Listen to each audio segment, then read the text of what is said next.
nakoze akigoro kugira ngo ndagufashe we n'umwana wawe kandi ndabizi si rya mbere bagucuriye ku bintu nk'ibyo uhumura ugume hano umugore wanje n'umwana mwiza ndetse n'umuntu yubaha Imana ndabizi neza ko atazona kubangamira ikindi kandi nanjye nzokuba hafi ntacyo uzoba muri runo rugo please garuka wicare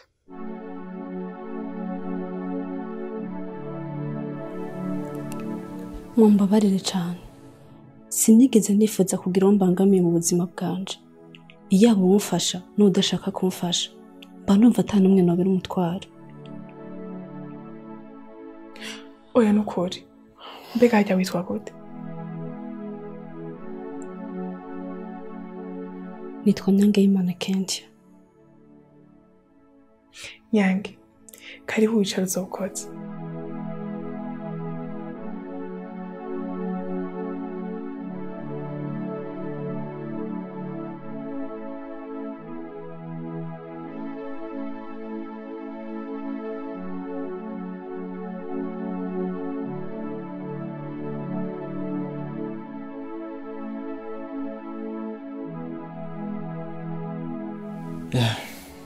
Jeli nkuko yabikubwiye yitwa Nyange umudamu yahuye n'ingorane nyinshi naramubonye anera ikigongwe cyinshi namuganirije nsanga naho kubafise ndamuzanye ngaha rero kugira ngo tumufashe kubaho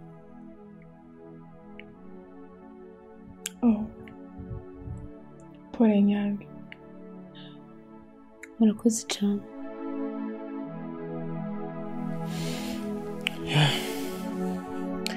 Hama Nyange uyu n'umukunzi wanje nkunda cyane kandi mwiza pe nawe yitwa Lenka twese uko tubona twaragiriwe ubuntu bwo kwakira Yesu nk'umwami n'umukiza mu bugingo bwacu turi n'abakozi b'Imana uko tubona ngaha ikindi kandi nuko mu minsi tugiye gushinga urugo rwacu maze tukabana ubuziraherezo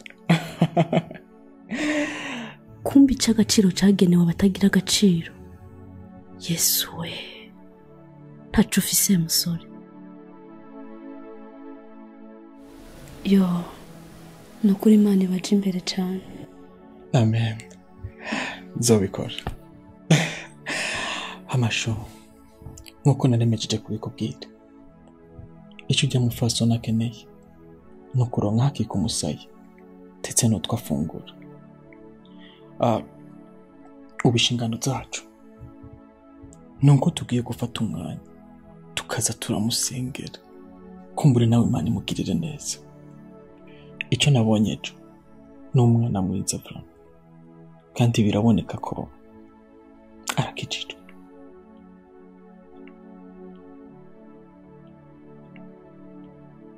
birumvikana sho nanje nishize kwaguma imbere reka ndabazanisha kubaza Imana okay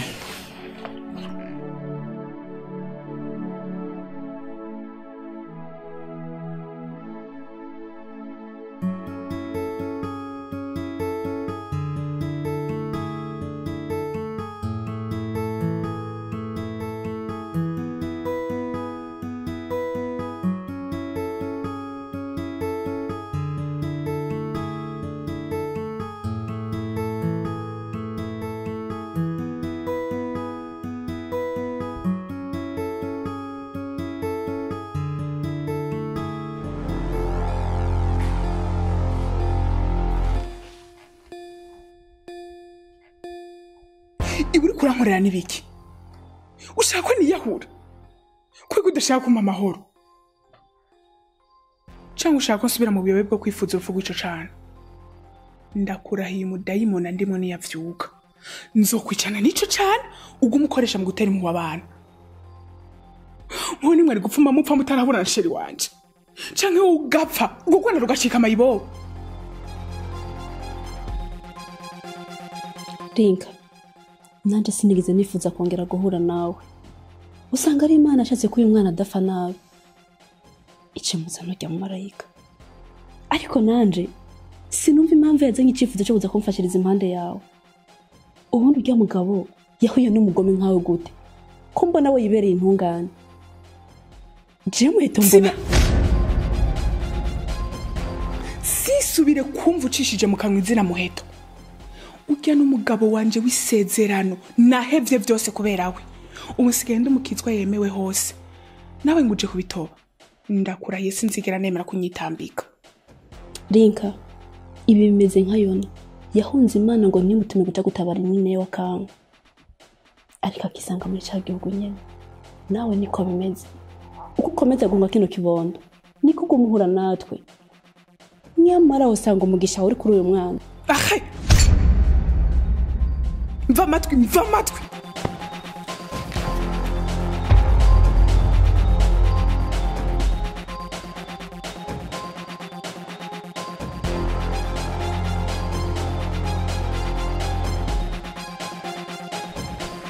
Nyange, basi ibyo kunda kupfa ngaha nkaguhitiga gusubiza Nyarusange. Si wanzanye kandi icyo nokubwira cyoco nuko atamufasha bwawe ngikeneye. Ubura umukobwa tubana. Fata ko ufise umuntu akurihira inzu, nanje ufise undi hira inzu. Ushaka rero tubane neza canke ureke. Nta kundi guhita mufise, uri umubanyi wanje. Gusa wewe uri inkumi, nanje ndi umugore ataravyara.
aya mafaranga urabona ko ari menshi, harimo agahembo wasavye, harimo n'amatika zo kujana izo tuwo mwana naza kugarukana.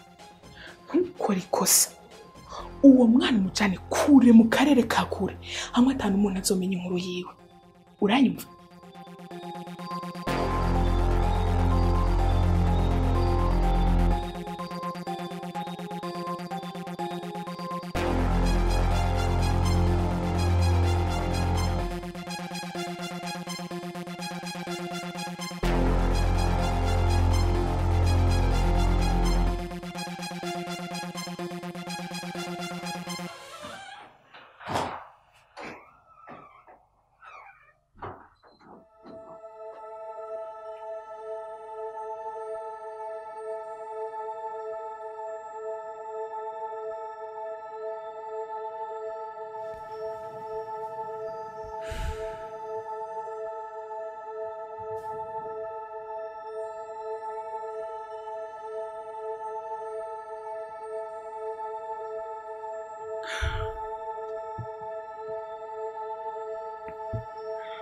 Yesu wabambwe, waravuze ngo nitwasenga dusaba ivyo kurya bidukwiye, kandi ngo tubwire data wa twese adukiza akabi kose. Ndakwinginze rero akabi k'umwana ukankiza, sinze nongere kumubona mu maso yanje, bitazombuza imigisha y'uko nimirije. Mu izina rya Yesu Kristo ndabisenze, amen.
We nibiki mu cumba canje?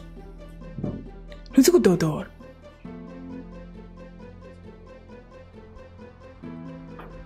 Umwana wanje ari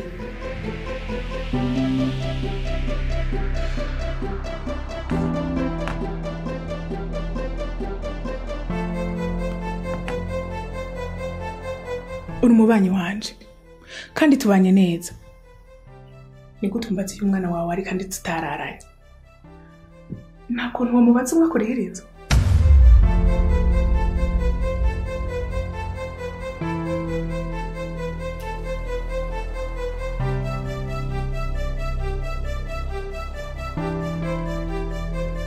Ringa, umwana wanje ntamubonye, ndakurahiye ndakwicira hano, wamwicanyiwe.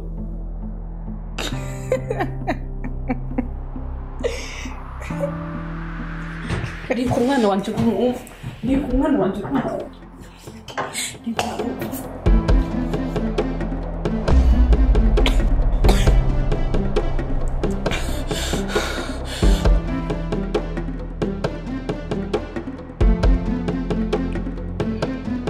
Ringa, ndagusabye uyu mwana w'inzira karengane ntwe wamwishe. ugashobora kudukiza twembi. Usanga abaye perezida, usanga bamugwiza tunga wa mbere akadukiza buno bukene butuma duhemuka. Nyange, ubu je narakijijwe, sinshobora gukora icacu kwica umuntu. Ivyo byose uri kuravuga nta kintu na kimwe nzi. Ukibivuga je narenze nturi serious. Ndabibona itangoye kunika. Ahubwo rero ingo tuje kurondera uwo mwana.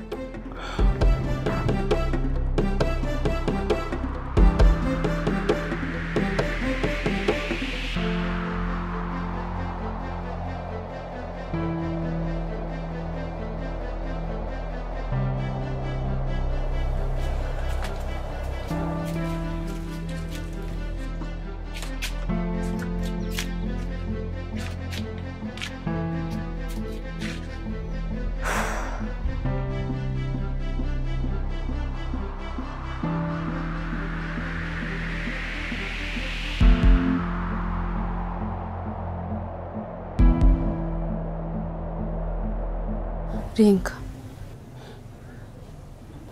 ndakurahiye nzongera kuryama ariko umwana wanje ndamubonye.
Bengu waraye.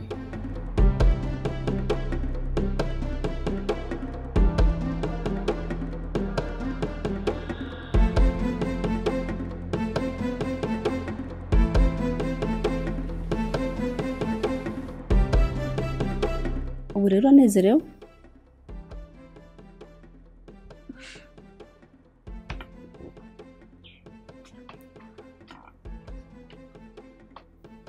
Wa mutwaro wari ukuremera utawikoreye ubu ntawe ugihari.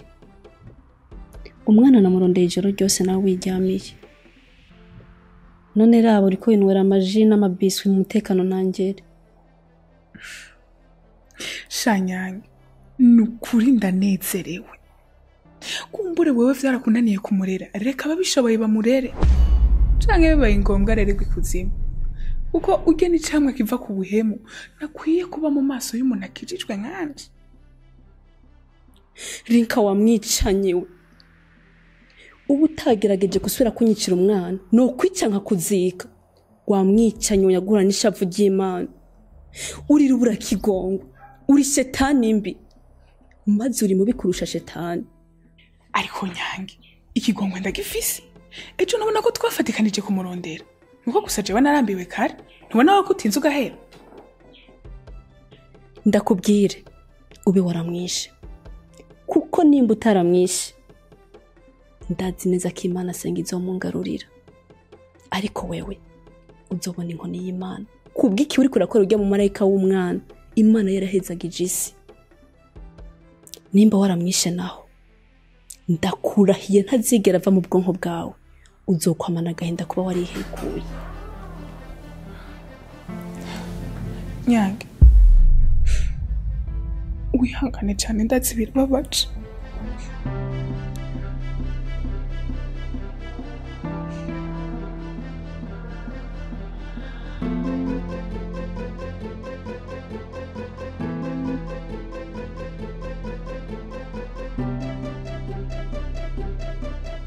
Sheri, usanze turi mu kiriyo. Umwana wa Nyange kuva ejo twaramubuze. Aha twaraye turamurondera ijoro ryose nta nuko twigeze turyama. Sa? Umwana mwaramubuze?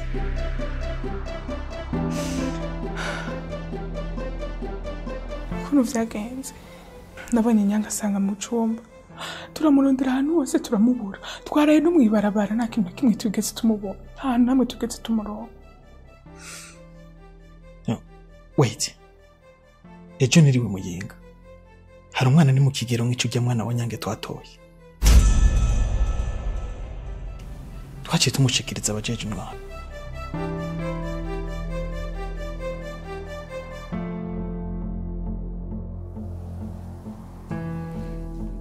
Ariko she, umwana yatakaye ejo mw'ijoro, nta kuntu na kumwe yoba yashitse Muyinga mw'ijoro rimwe. Ahubwo dufashe kumurondera ngaha hafi. Na ivyo Muyinga vyose ndumva ntaco biza kudufasha. Nyakubahwa, akabutse nta namwe katarondererwa. Ndakwinginze njana aho hantu habonye uwo mwana niheburire. Sha. Nanje naguma mbona isura y'Nyamwana asa n'uwiyiza hano.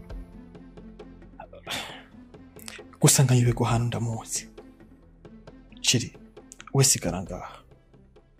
Reka twe tugiye kuraba.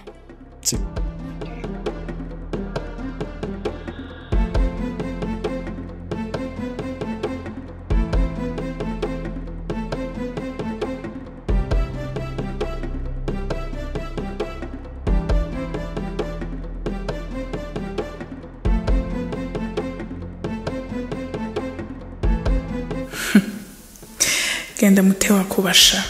Jewe yanapanze mba napanze.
byose, nshuti yanje.